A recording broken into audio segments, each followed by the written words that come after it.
Hello everyone and welcome to another video. Today's video we are going to be talking about 2 terrifying unexplained disappearances. So the first case I'll be talking about is Dennis Martin.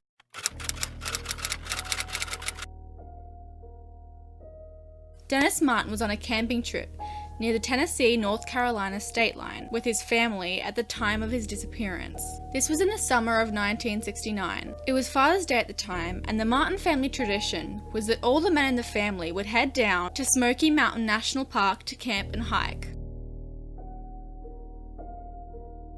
Dennis and his brothers planned a prank on the adults. They were each going to jump out on different sides of the campsite to scare them. The family quickly realized that Dennis had not come out. Many people formed a search party and set out to find Dennis, but he was nowhere to be found. The search for Martin became the largest in National Park Service history. Even with park ranger Dwight McCarter, who had successfully tracked down hundreds of missing persons, they were stuck by the complete lack of any sort of tracks. Dennis seemed to have disappeared completely, leaving no trace at all. Now there was one lead, and this gives me chills because the searchers did not follow up on it. The Key family allegedly heard a scream, then saw a bear-like man carrying what could have been a small child.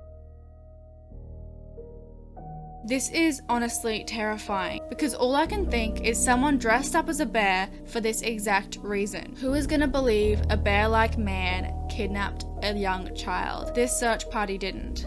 And maybe that's where they went wrong. His disappearance still remains a mystery.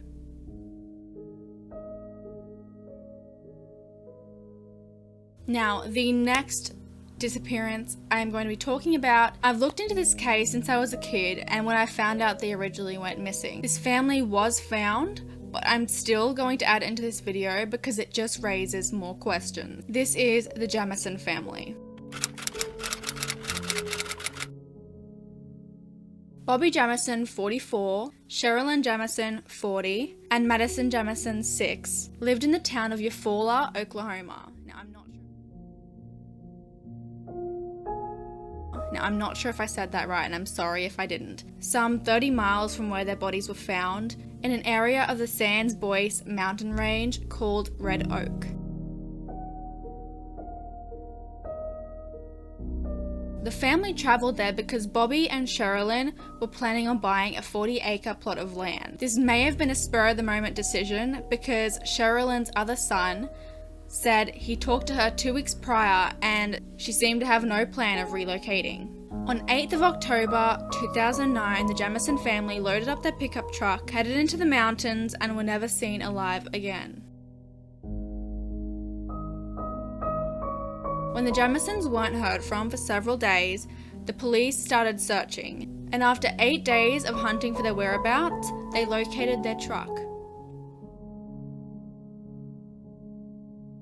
Now this is where things start to get really weird. The truck turned up in Latimer County, about an hour drive from the Jamisons' home. Inside the truck were Bobby and Sherilyn's cell phones, wallets, and the family's malnourished dog, along with a GPS, maps, and $32,000 in cash. The truck was in good condition, and there were no signs an accident had occurred. Now things get even weirder. Before the disappearance, Bobby and Sherilyn believed their home was being invaded by dark spirits. Little Madison had started talking to an imaginary friend named Emily, which Sherilyn believed to be a malevolent entity. Bobby at one point asked their pastor if he knew anywhere they could buy special bullets to shoot a handful of spirits who were apparently living in their attic. Bobby was also planning on exorcising the spirits with a satanic Bible he had recently purchased. On November 16th, 2013, just 3 miles from where the truck was found, hunters discovered the skeletal remains of 2 adults and 1 child. Forensic testing did confirm that the remains belonged to Bobby, Sherilyn, and Madison Jamison. The police later found surveillance footage outside of the Jamison home. In it, Bobby and Sherilyn are seen walking back and forth from their truck to their home, loading items in a zombie-like trance. Neither person appears to speak.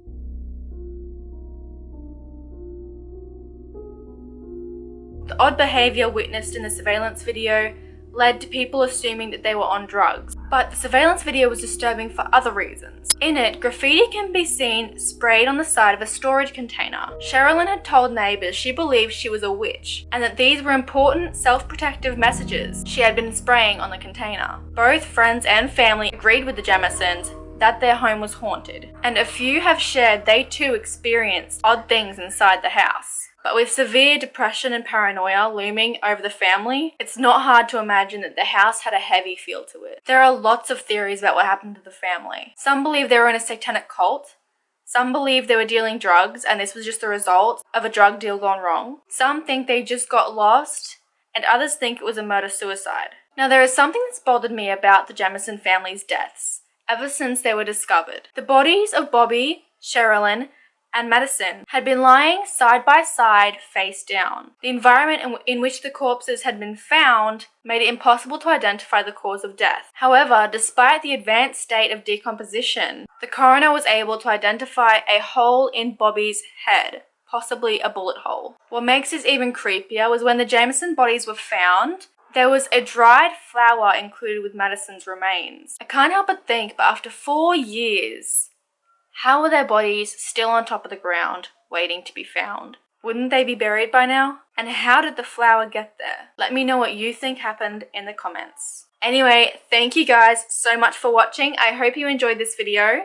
If you did, please give me a like and subscribe, and hit that little notification bell so you get a notification every time I post a video. This is Queen of Horror.